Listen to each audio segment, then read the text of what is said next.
अच्छा, अगर 3 अफसरों के हाथ में बड़े बड़े मंत्रालय होते तो अलग बात, मगर ये जो 3 ओबीसी अफसर हैं एक कोने में बैठे रहते हैं। इनका बजट पर कोई कंट्रोल नहीं। अगर हिंदुस्तान की सरकार 100 रुपए खर्च करती है तो पिछड़े अफसर 5 रुपए पर निर्णय लेते हैं। तो नरेंद्र मोदी के ये जो शब्द हैं कि ओबीसी सरकारी खोखले हैं, और वो जाति जनगणना इसलिए नहीं कराना चाहते कि देश के ओबीसी को पता लग जाए, देश के युवाओं को पता लग जाए कि भैया हमारी आबादी तो 50% है। आबादी 50% और अफसर 3, 90 अफसर पूरा का पूरा बजट बांटते हैं। राजस्थान को कितना पैसा मिलता है, स्वास्थ्य में कितना जाता है, शिक्षा में कितना जाता है, आर्मी में कितना जाता है, ये 90 लोग तय करते हैं दिल्ली में। इसमें से 3 ओबीसी। कैसे हुई ओबीसी की सरकार? अब यहां जो पिछड़े युवा हैं, आपके दिल में थोड़ा गुस्सा आया होगा, ये तो हमारा बेवकूफ बना रहे हैं। मगर ठहरिए, क्योंकि मैं अभी आदिवासियों की बात करना चाहता हूं। पिछड़े हैं 3,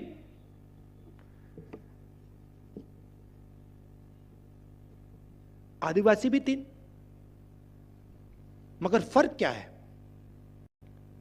जहां 100 रुपए में से पिछड़े 5 रुपए का निर्णय लेते हैं, 100 रुपए में से हमारे आदिवासी भाई बहन 10 पैसे का निर्णय लेते हैं। 10 पैसे का मतलब, अगर हिंदुस्तान की सरकार 100 रुपए खर्च करती है तो आदिवासी अफसर 10 पैसे पर निर्णय लेते हैं।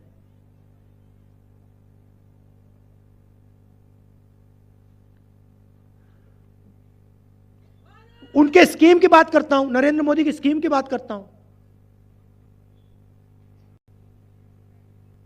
फसल बीमा योजना। फसल बीमा योजना में क्या है, मैं साफ समझा देता हूं आपको। पैसा आता है जीएसटी से। आदिवासी भाई, दलित भाई, पिछड़े लोग, गरीब, जनरल कास्ट के लोग 1 लीटर पेट्रोल खरीदते हैं, उतनी ही जीएसटी देते हैं जितनी अदानी देता है।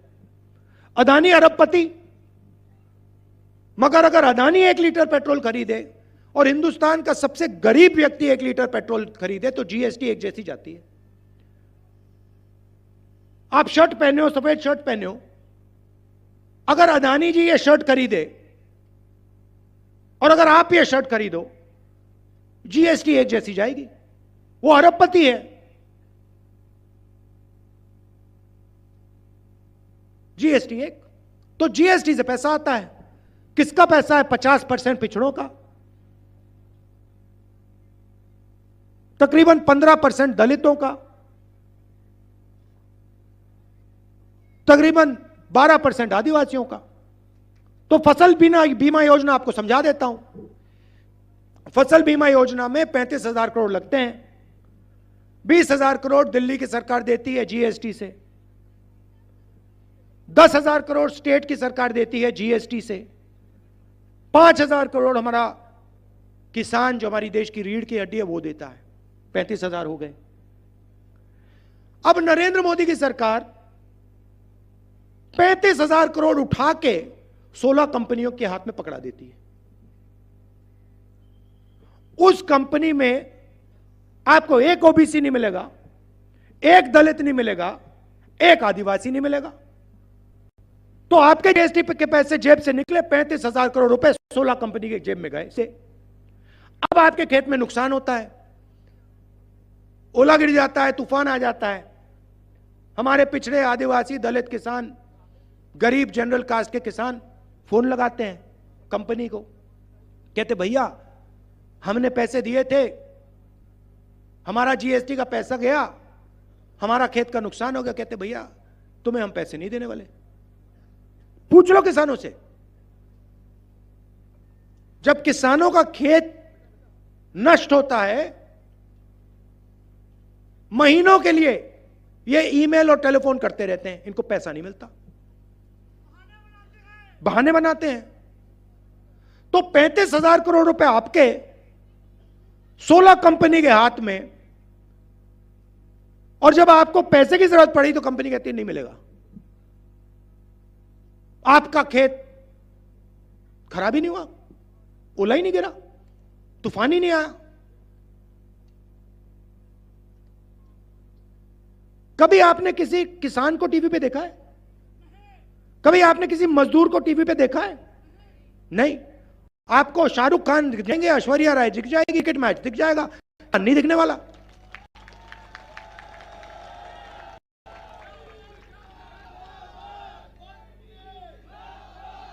उधर मजदूर फंसे हुए हैं उत्तराखंड में, मजदूर फंसे हुए हैं उत्तराखंड में, जमीन के नीचे धंसे हुए हैं। 24 घंटा मीडिया क्रिकेट की बात कर रही है, अच्छी बात है। 2 मिनट उनको भी दे दो, 2 मिनट हमें हमारे मजदूरों को भी दे दो। तो मेरा कहना है, मीडिया में नरेंद्र मोदी का 24 घंटे चेहरा आता है। क्यों आता है? टीआरपी बढ़ती है। क्यों बढ़ती है? क्योंकि नरेंद्र मोदी जी इनका काम करते हैं, अदानी का काम करते हैं। अदानी, अंबानी और नरेंद्र मोदी जी बहुत अच्छा सौदा है। नरेंद्र मोदी जी जीएसटी का पैसा उधर भेजते हैं और वो नरेंद्र मोदी का चेहरा इधर दिखाते हैं। तो ये फर्क है भाइयों और बहनों। अब मैंने साफ कहा है, राजस्थान में हमारी सरकार आएगी, जाति जनगणना तो हम यहां पे शुरू कर देंगे। और दिल्ली में आएगी तो पूरा देश का हम जाति जनगणना कर देंगे। पिछड़ों को, दलितों को, आदिवासियों को साफ बता देंगे, भैया आपकी आबादी कितनी है, दूध का दूध, पानी का पानी कर देंगे। ओ, नरेंद्र मोदी के मुंह से जाति जनगणना का शब्द नहीं निकल सकता। इतना पैसा जा रहा है भाइयों और बहनों आपके जेब से। दुख की बात है कि आपको भी नहीं पता लग रहा, आपको भी समझ नहीं आ रहा कि आपके जेब में से कितना पैसा अदानी की जेब में जा रहा है। आपको दर्द हो रहा है, आपको दुख हो रहा है। आपके बच्चे बेरोजगार हैं, मगर आप कारण नहीं देख पा रहे हो। आप यह नहीं देख पा रहे हो कि आपकी जेब में से पैसा, जब आप पेट्रोल खरीदते हो, जब आप शर्ट खरीदते हो, जब आप पैंट खरीदते हो, जब आप ढाबे में खाना खाते हो, आपकी जेब में से पैसा जा रहा है, सीधा ट्रांसफर हो रहा है अदानी की जेब में। तो 2 तरीकों की सरकार होती है भाई और बहनों, एक अरबपतियों की और एक किसानों की, मजदूरों की, दलितों की, गरीबों की, इन लोगों की, छोटे दुकानदारों की। नरेंद्र मोदी जी ने आपसे कहा 15 लाख रुपए बैंक अकाउंट में लग जाएगा, लग गया। कोविड आया, सॉरी कोरोना, नरेंद्र मोदी जी ने आपको नचा दिया, सबको नचा दिया। चलो भैया थाली बजाओ, भाई थाली बजाओ, थाली बजाओ। कोविड फैल रहा है, कोविड, ठहर जाओ भैया, कोविड फैलता कैसे है? जब लोग एक दूसरे के पास आते हैं। नरेंद्र मोदी जी ने भीड़ में थाली बजवा दी, कोरोना को फैला रहे हैं, पूरा देश थाली बजा रहा है वहां पे, टीवी पे। दूसरी तरफ नरेंद्र मोदी जी कहते हैं ठीक है भैया, थाली ने नहीं काम किया, बहुत सारे लोग मर गए, चलो मोबाइल फोन की लाइट जलाओ। सच्चाई है, आप हंस रहे हो, सच्चाई है। मतलब ड्रामा है। आपका ध्यान कभी उधर जाएगा, कभी इधर जाएगा। जेब कतरा क्या करता है? जेब कतरा भैया पहले आपका ध्यान उधर करता है, भैया उधर देख, वो आपका ध्यान उधर करता है, दूसरी साइड से बंदा आके जेब काट देता है। तो नरेंद्र मोदी जी का काम आपका ध्यान इधर उधर करने का है, पीछे से अदानी जेब काट देता है। टीम है। आप लोग क्या करते हो भैया? आपको कहते हैं भैया हिंदू मुस्लिम, हिंदू मुस्लिम। आप कहते हैं हिंदू मुस्लिम, पीछे से अदानी ने जेब काट ली। आपको कहते हैं देखो ऐश्वर्या राय नाच रही है, पीछे से जेब काट दी। कहते देखो भैया क्रिकेट चल रहा है, पीछे से जेब काट दी। वो देखो भैया शाहरुख डांस कर रहा है, वो जेब काट दी। ये हो रहा है। मैं आपको बता रहा हूं, पैसा आपका है, उस पर हक आपका बनता है। एकत्रित हो लो, एक साथ खड़े हो लो, सारा का सारा पैसा मिल जाएगा। अब देखिए राजस्थान में आप में से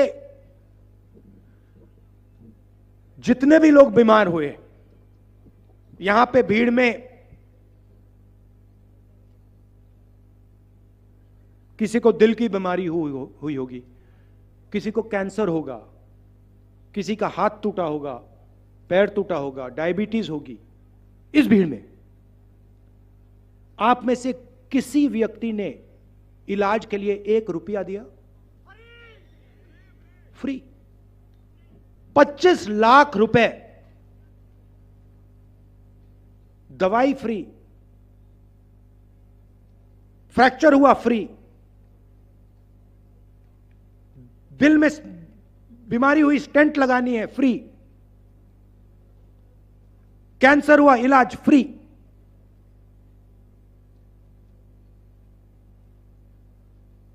%50 फायदा पिछड़ों को, 12% आबादी आदिवासियों की देश में। तो पैसा किसको जा रहा है? पिछड़ों को जा रहा है, आदिवासियों को जा रहा है, दलितों को जा रहा है, गरीब जनरल कास्ट के लोगों को जा रहा है। सीधी सी बात है। आप मुझे बताओ, हमारी जो स्वास्थ्य का स्कीम है राजस्थान में, इसमें अदानी को कहां पैसा मिल रहा है? 1 रुपया नहीं मिल रहा। हमने भोजन का अधिकार दिया, मनरेगा दिया, जमीन अधिकरण बिल लाए, इसमें से मुझे बता दो अदानी जी को कितने पैसे मिले? जमीन अधिकरण बिल से नुकसान हुआ, मनरेगा में एक, अच्छा अगर वो मजदूरी करेगा तो मिलेगा, मजदूरी करने वाला नहीं है, वो करेगा बेहोश हो जाएगा, 15 मिनट में बेहोश हो जाएगा, लेट जाएगा, उसको पानी पिलाना पड़ेगा। तो हमारे सारे के सारे स्कीम किसानों को, दलितों को, आदिवासियों को, पिछड़ों को, गरीब जनरल कास्ट के लोगों को मदद करने की स्कीम है। उनके सारे के सारे स्कीम अदानी जी वाले स्कीम है। मोदी जी कहते हैं मोदी की गारंटी। मोदी की गारंटी मतलब अदानी की गारंटी। मोदी की गारंटी है कि भैया मैं आपका ध्यान भटका दूंगा, और पीछे से अदानी जी जेब काट देंगे। यह नरेंद्र मोदी की गारंटी है, और पूरा देश जानता है। हमारी साथ गारंटी है कांग्रेस पार्टी की। राजस्थान में सबसे पहले राजस्थान के हर घर में एक महिला को 10,000 रुपए साल के बैंक अकाउंट में सीधे, 1 रुपया अदानी को नहीं, इसमें से 1 रुपया अदानी को नहीं जाएगा। गैस सिलेंडर नरेंद्र मोदी शिकायत करते थे 400 रुपए का हो गया, आज कितने का है? 1200 रुपए का कर दिया उन्होंने। चुनाव के बाद 500 रुपए का हम कर देंगे। 1 रुपया अदानी को नहीं। मैंने गहलोत जी से कहा है ये जो आपका इलाज है 25 लाख है, इसको आप थोड़ा और बढ़ाइए, चुनाव के बाद वो हो जाएगा। 1 रुपया अदानी को नहीं। शिक्षा में हमने अंग्रेजी स्कूलों का जाल फैला दिया। वो कहते हैं हिंदी सिखाओ, अंग्रेजी मत सिखाओ। हम कहते हैं हिंदी भी सीखो, अंग्रेजी भी सीखो। हिंदी राजस्थान में बात करो, हिंदी से हिंदी का प्रयोग राजस्थान में करो, यूपी में करो। मगर कोई विदेश का टूरिस्ट आता है राजस्थान,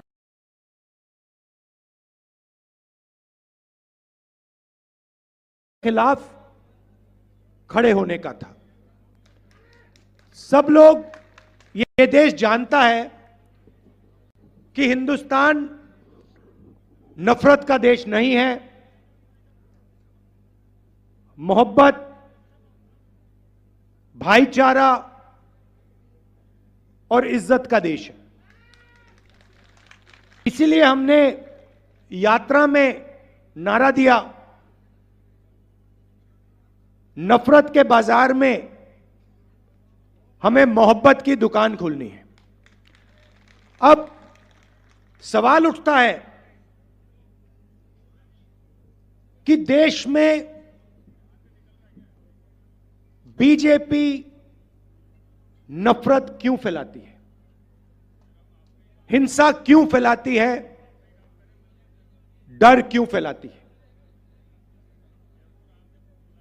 भाइयों और बहनों, मैं आपको आज भाषण में दो बातें बताना चाहता हूं। नफरत का कारण बेरोजगारी और महंगाई है। बीजेपी का सिस्टम आपका ध्यान बेरोजगारी और महंगाई से हटाने के लिए नफरत पे ले जाता है। बीजेपी का लक्ष्य, आरएसएस का लक्ष्य कि हिंदुस्तान के गरीब लोगों को, मजदूरों को, किसानों को, छोटे व्यापारियों को, आदिवासियों को, दलितों को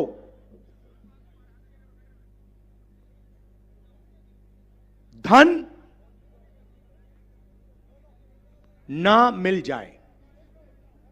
वो चाहते हैं कि धन, हिंदुस्तान सोने की चिड़िया है, वो चाहते हैं कि इस सोने की चिड़िया का पूरा धन चुने हुए लोगों के हाथ में रहे, अरबपतियों के हाथ में रहे, और आदिवासी, दलित, पिछड़े लोग इस धन के बारे में सवाल ना उठाए।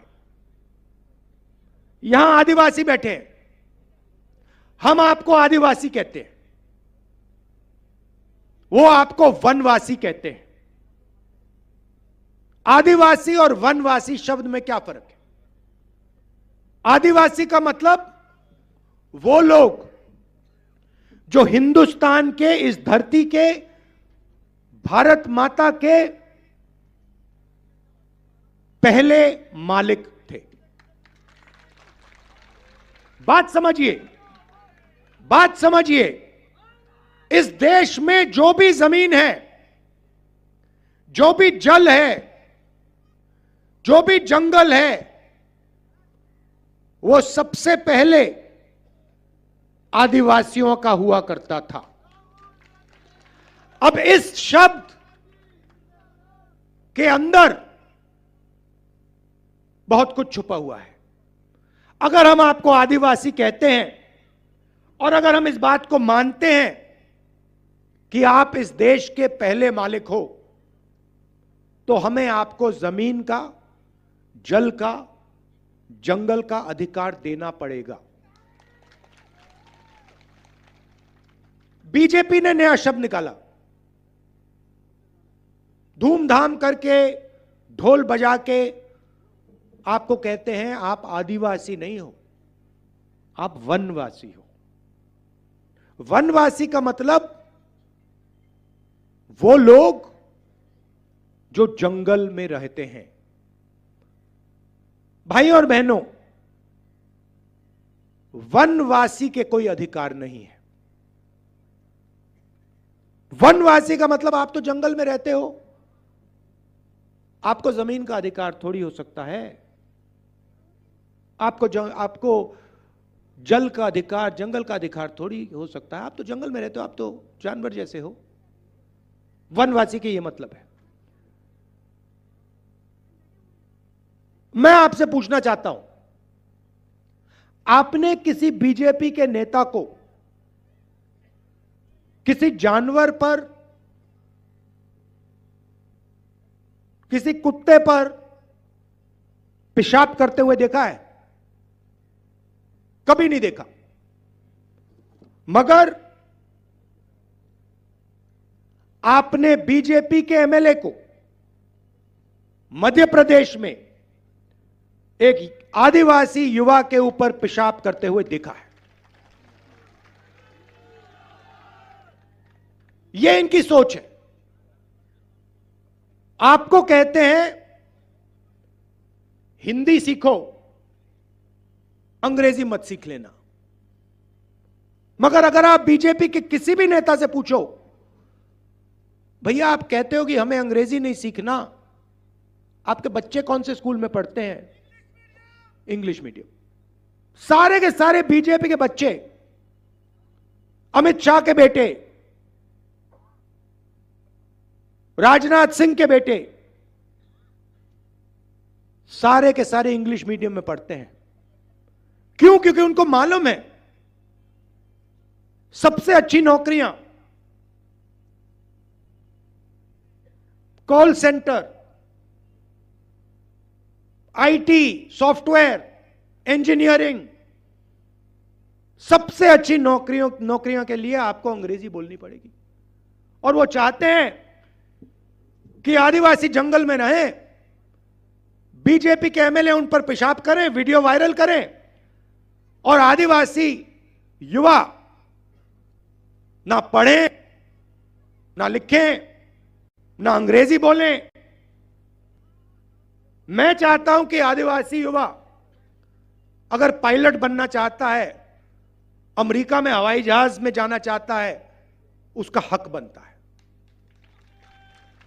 लॉयर बनना चाहता है, इंजीनियर बनना चाहता है, डॉक्टर बनना चाहता है, आप असली मालिक हो इस जमीन के,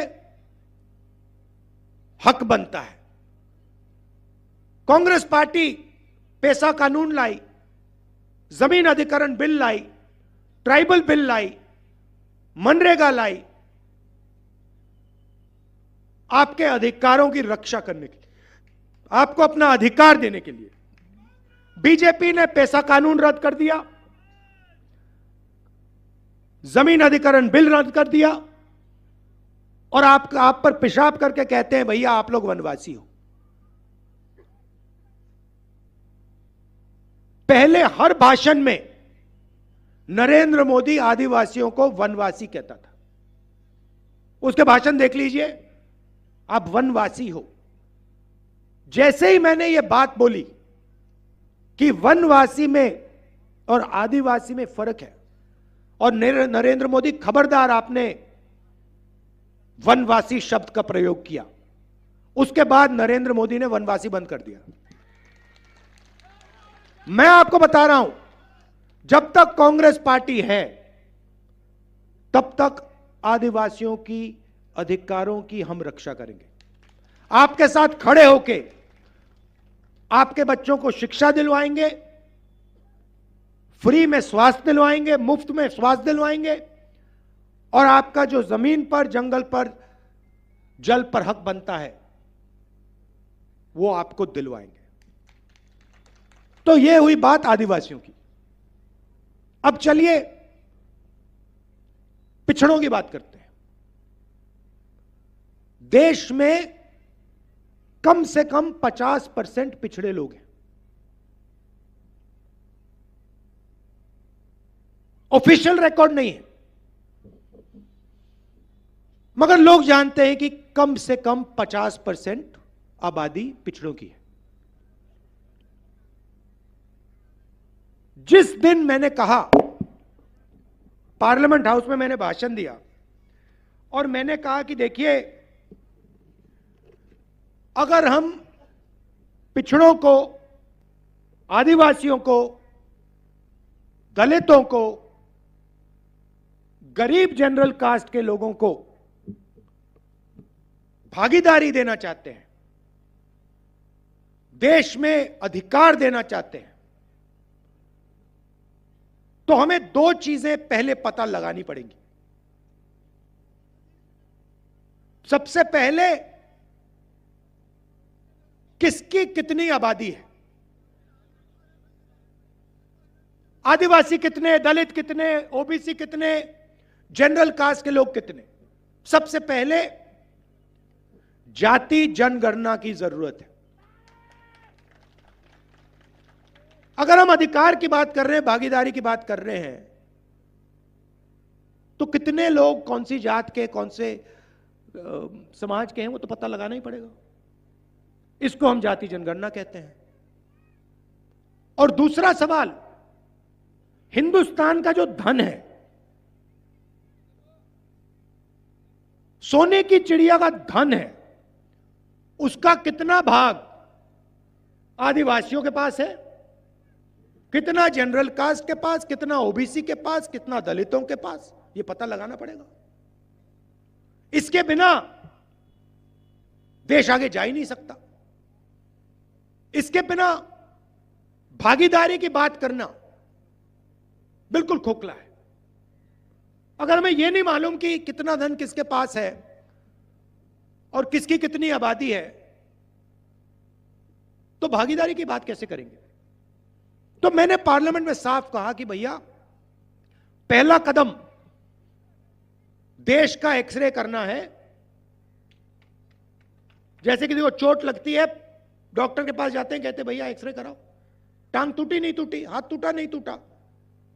अब लोगों को दर्द हो रहा है, देश में आदिवासियों को, दलितों को, पिछड़ों को दर्द हो रहा है। लोगों को समझ नहीं आ रही बात, दर्द क्यों हो रहा है। इसलिए जाति जनगणना देश का एक्सरे है, यह पहला कदम है।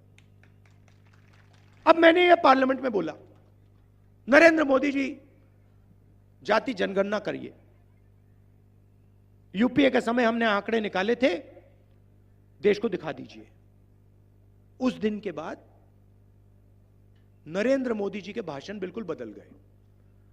पहले यहां राजस्थान में आते थे, मध्य प्रदेश में जाते थे, छत्तीसगढ़ में जाते थे, कहते थे मैं ओबीसी हूं, मैं ओबीसी हूं। हर भाषण में 10-15 बार मैं ओबीसी हूं, मैं ओबीसी हूं। जिस दिन मैंने जाति जनगणना की बात की, जिस दिन मैंने कहा कि ओबीसी की आबादी कितनी है, उस दिन के बाद नरेंद्र मोदी कहते हैं, भाइयों और बहनों, हिंदुस्तान में एक ही जात है, गरीब। हिंदुस्तान में ना ओबीसी, ना आदिवासी, ना दलित, सिर्फ एक जात, गरीब। एक बात उन्होंने नहीं कही कि अगर एक जात गरीब है तो दूसरी जात अरबपतियों की भी है, अदानी अंबानी की है, उनकी स्पेशल जात है। ओबीसी शब्द भूल गए। चुनाव लड़ना है तो मैं ओबीसी, भागीदारी देनी है तो एक ही जात, गरीब। अब मैं आपको आंकड़े देता हूं और इनको आप अच्छी तरह सुनिए, क्योंकि इससे आपको पूरा का पूरा हिंदुस्तान और आपसे कैसे और कितनी चोरी हो रही है वो समझ आ जाएगी। अब अच्छी तरह सुनिए। देश को एमएलए और एमपी नहीं चलाते। आप किसी भी बच्चे से पूछ लो, बेटा क्या करना चाहते हो, वो आपको कहेगा मैं आईएएस में जाना चाहता हूं, मैं आईएएस का अफसर बनना चाहता हूं। सही है गलत? सही। देश को आईएएस अफसर चलाते हैं और हिंदुस्तान की सरकार को 90 आईएएस अफसर चलाते हैं। पूरा का पूरा बजट जो होता है, पैसा होता है हिंदुस्तान का, सोने की चिड़िया का पूरा पैसा जो आता है, इसको ये 90 लोग बांटते हैं। अब सवाल उठता है कि 90 में से आदिवासी कितने, दलित कितने और ओबीसी कितने? अगर हम कहते हैं कि आदिवासियों की भागीदारी है, दलितों की भागीदारी है, पिछड़ों की भागीदारी है, तो इन 90 लोगों में से आबादी जितने अफसर हर जात के होने चाहिए। सही। अब मजे की बात सुनिए, 90 में से 3 अफसर पिछड़ी जात के हैं। मतलब पिछड़ों की आबादी 50%, मतलब कम से कम 45 होने चाहिए, और हैं कितने? 3। अच्छा, अगर 3 अफसरों के हाथ में बड़े बड़े मंत्रालय होते तो अलग बात, मगर ये जो 3 ओबीसी अफसर हैं एक कोने में बैठे रहते हैं। इनका बजट पर कोई कंट्रोल नहीं। अगर हिंदुस्तान की सरकार 100 रुपए खर्च करती है तो पिछड़े अफसर 5 रुपए पर निर्णय लेते हैं। तो नरेंद्र मोदी के ये जो शब्द हैं कि ओबीसी सरकारी खोखले हैं, और वो जाति जनगणना इसलिए नहीं कराना चाहते कि देश के ओबीसी को पता लग जाए, देश के युवाओं को पता लग जाए कि भैया हमारी आबादी तो 50% है। आबादी 50% और अफसर 3, 90 अफसर पूरा का पूरा बजट बांटते हैं। राजस्थान को कितना पैसा मिलता है, स्वास्थ्य में कितना जाता है, शिक्षा में कितना जाता है, आर्मी में कितना जाता है, ये 90 लोग तय करते हैं दिल्ली में। इसमें से 3 ओबीसी। कैसे हुई ओबीसी की सरकार? अब यहां जो पिछड़े युवा हैं, आपके दिल में थोड़ा गुस्सा आया होगा, ये तो हमारा बेवकूफ बना रहे हैं। मगर ठहरिए, क्योंकि मैं अभी आदिवासियों की बात करना चाहता हूं। पिछड़े हैं 3,